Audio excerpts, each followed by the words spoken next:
You can see that all right, well, Okay, okay, guy, so please. let's Again, repeat the please. first question.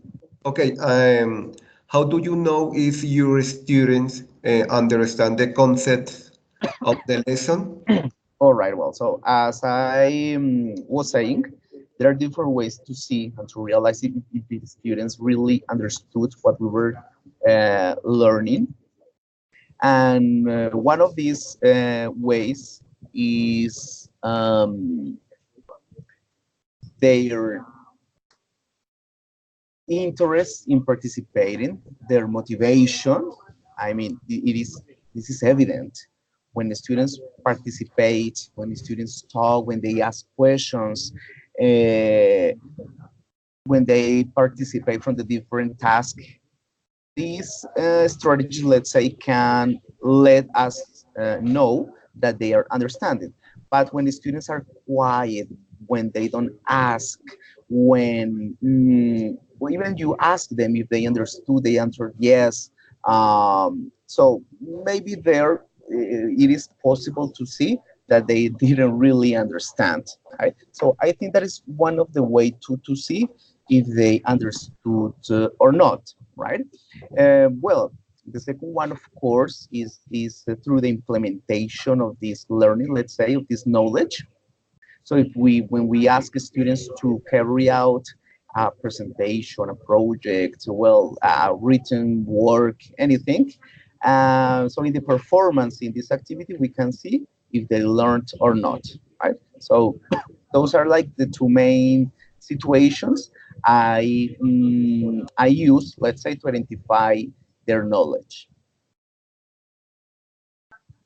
Okay, teacher.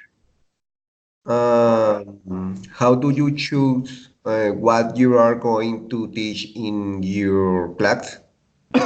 Well, this is kind of like controversial. This is a kind of controversial issues because sometimes we are between like what students should learn, what they want to learn, contents about their needs, about their interests, or what the institution or the school or the even the educational system asks them to learn, right? So this is kind of controversial. So well, in this case, I think we have to be a little bit of eclectic, of mixing both situations. So of course, taking into account important topics for them to learn, and but also to take into account contents that they are interested in. Uh, For example, well, let's suppose, or maybe we can like propose our own contents or methodologies according to the big topics. So, for example, if the main topic is let's talk about a grammar topic. So, for this lesson, students need to learn the past tenses, for example, right? So now my opportunity in my autonomy is like to guide this journal topic into situations that really get students interested in that, right? So for example, okay, so let's talk about accidents, maybe, right? As accidents or well, these kinds of situations, using, of course, these verbal tenses, right?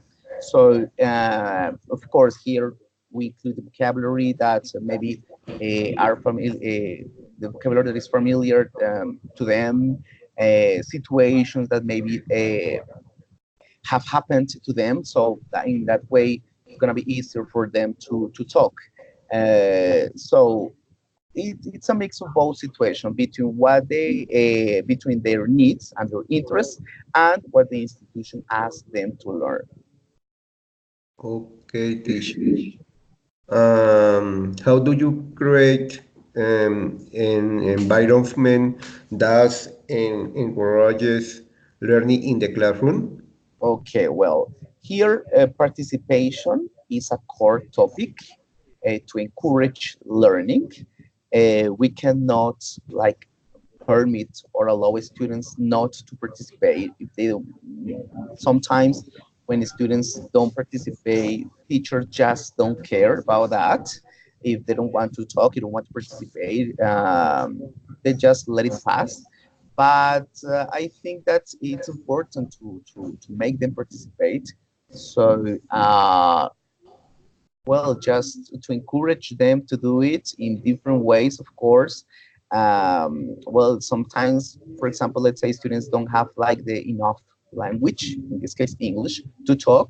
Well, so some Spanish is allowed so that they participate. I think that that's the most important thing, even in native language, even in Spanish, even in different ways. So they hear the importance that they participate. So that is one of the ways to encourage learning in the classroom, to bring a variety of activities. So, for example, including short videos or even movies, or TV programs, songs, um, presentations, in posters, in using videos like Powtoon or Canvas. So using all this variety of resources, let's say, that is absolutely going to encourage them to learn. So I think we need to vary all the activities and the material we use in the classroom. Okay, teacher. Um, how do you change the teaching method if they find it hard to understand? Yes, well, so first, it is important to realize that, to understand that we need to change in the case they don't understand, right? Sometimes teachers in general deny that. They believe that they are not learning because they have problems. They don't learn because of their cognitive skills, well, a lack of cognitive skills. So we're like blaming, let's say, the teacher are blaming others, blaming the students, but not themselves, right? So it's important to recognize that we need to change. We need to change our methodologies, our activities, our material, so that they understand, so that they learn, right? So the first thing is that is to be aware of that, and how I change, or what specific methodology do I choose? Well, it depends on the situations, and on the specific situations, on topics, on the strategy am I using. For example, let's say collaborative work, or working in groups. So if it doesn't work, well, okay, let's do it in couples or individually, uh, so that it works, right?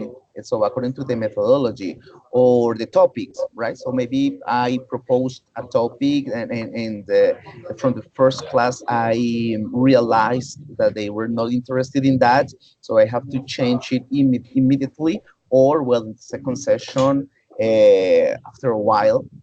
So also changing the topic is a choice we need to to do.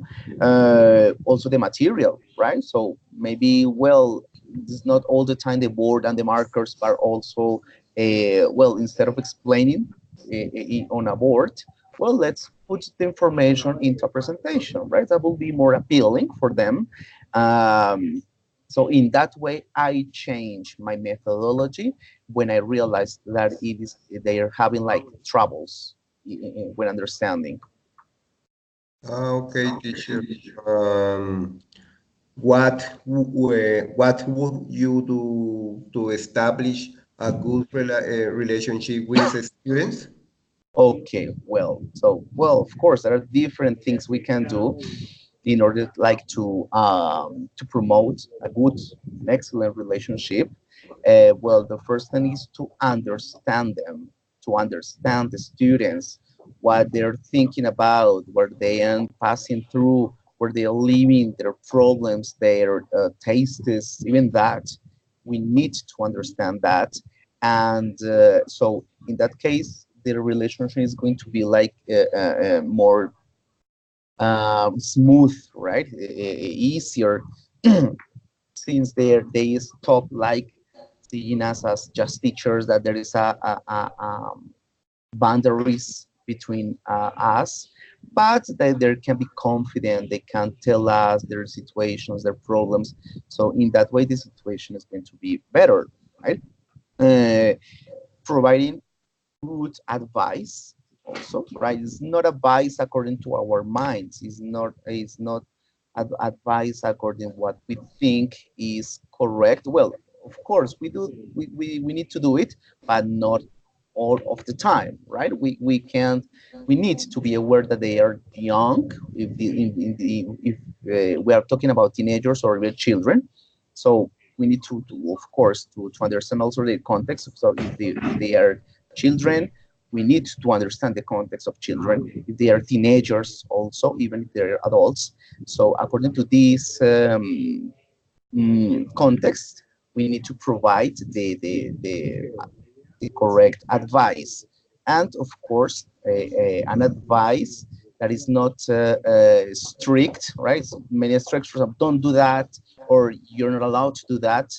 So of course in that way the advice is not going to be worth it, right? They are going to start like hating us, instead of loving us, instead of establishing a good relationship. So it's important to check the advice we're going to provide to students. Right? So those are some of the relationships, right? And well, to show them that they can trust in us. That is very important, right?